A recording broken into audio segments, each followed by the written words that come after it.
Production support for Ohio Educational Broadcasting Award-winning News 6 has come from Whirlpool Corporation's Findlay Division, working to make your life a little easier. Additional support has come from the Northwest Ohio Educational Technology Foundation and from this public television station. Hi! Happy Valentine's Day from Lake Elementary School. Here's what you'll be seeing on News 6 today.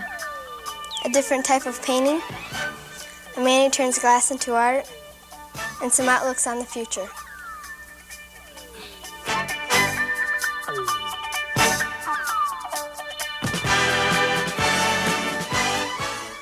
Hi, and welcome to News 6. I'm Jason Lau from Lake Elementary School in Millbury, Ohio. Here with our first story is Jennifer Carroll. Ceramics have been a popular art for centuries. Carroll Ellis makes some very special creations that require lots of skill and time. Many of us have seen statues of animals like deer and dogs in front yards all across Northwest Ohio.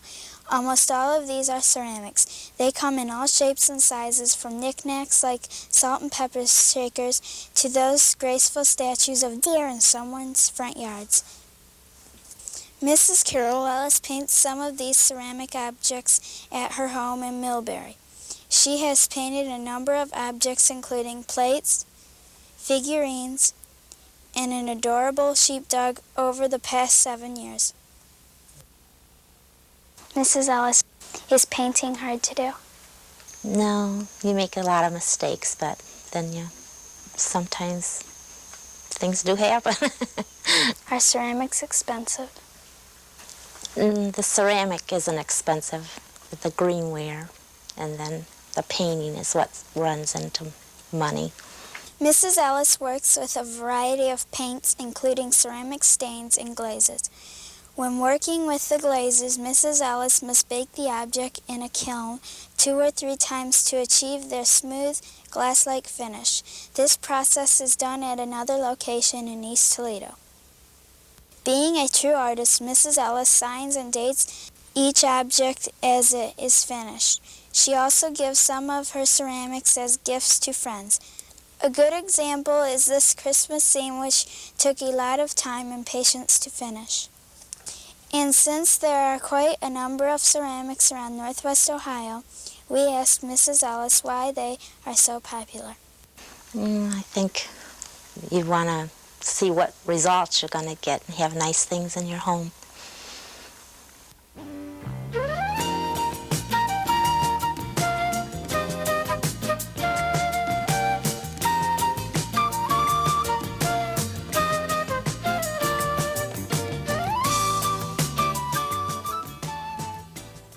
Today's show is being produced by Miss Candace Kiles and Mr. Schultz 6th grade classes at Lake Elementary School in Millbury, Ohio.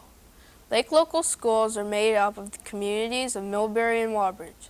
Walbridge was founded in 1913 and has a population of about 3,000. It's fun to take time out from studying once in a while to dream about what we might like to become someday. We asked 6th graders at Lake what famous person they would like to be if they could be anybody they wanted. I want to be Arnold Schwarzenegger. I pity the fool who don't know who I want to be. I want to be Madonna. I want to be Tina Turner. I want to be Superman and fight evil. I want to be Walter Payton and win another Super Bowl. When I grow up, I want to be Christy Brinkley. We want to be the Bengals.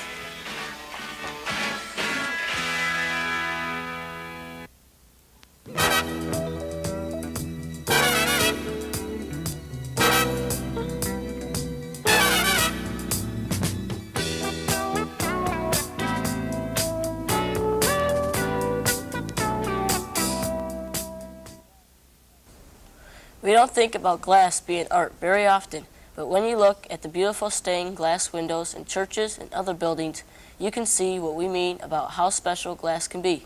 We decided to find out more about stained glass. Many of us have seen stained glass windows in old buildings and churches. They have been around since the Middle Ages. in the great churches of England today. However, these windows are still very popular. They can even become a fascinating craft. Mr. Robert Grogan is one such person that makes stained glass objects as a craft.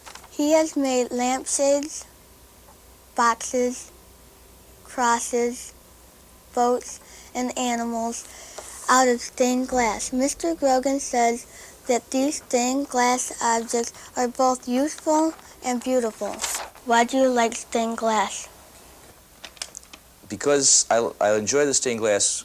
It's challenging, and yet it's not too difficult, and I have a feeling of creating something of beauty. What makes stained glass a craft rather than a hobby?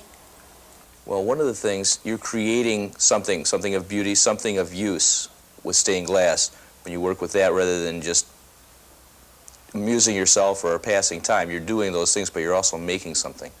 What tools or equipment do you use? There are a variety of tools that we use. There are different glass cutters that you can use, several different pliers. There's what's called a running pliers for kind of a long or an S-shaped kind of a curve. There's breaking pliers for smaller type things and some others. And there's grinders that can really make the work a lot more helpful, because even though you break it close to what you need, you still have to fit it down. Then you either put lead came on it or a foil so that you can solder the pieces together. Mr. Grogan started learning this craft about a year ago through a stained glass class. Many of these classes are available for the public to learn the arts of stained glass.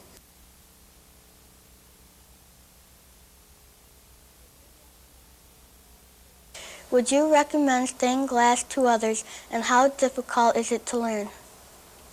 I would definitely recommend it. I have enjoyed it, and I've enjoyed the feeling of accomplishment.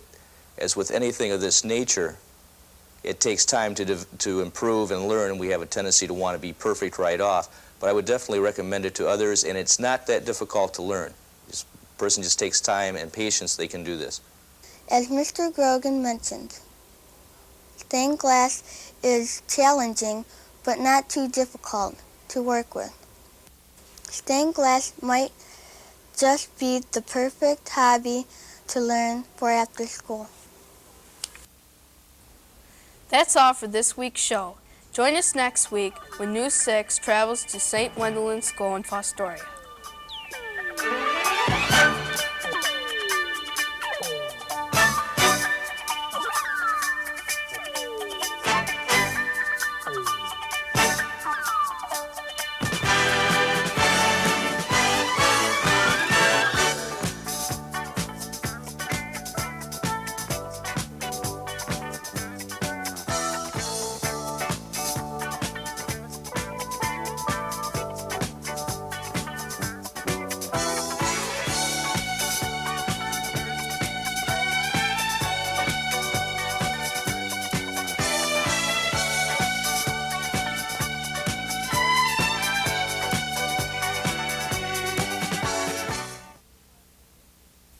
Production support for News 6 has come from Whirlpool Corporation's Findlay Division, working to make your life a little easier. Additional support has come from the Northwest Ohio Educational Technology Foundation and from this public television station.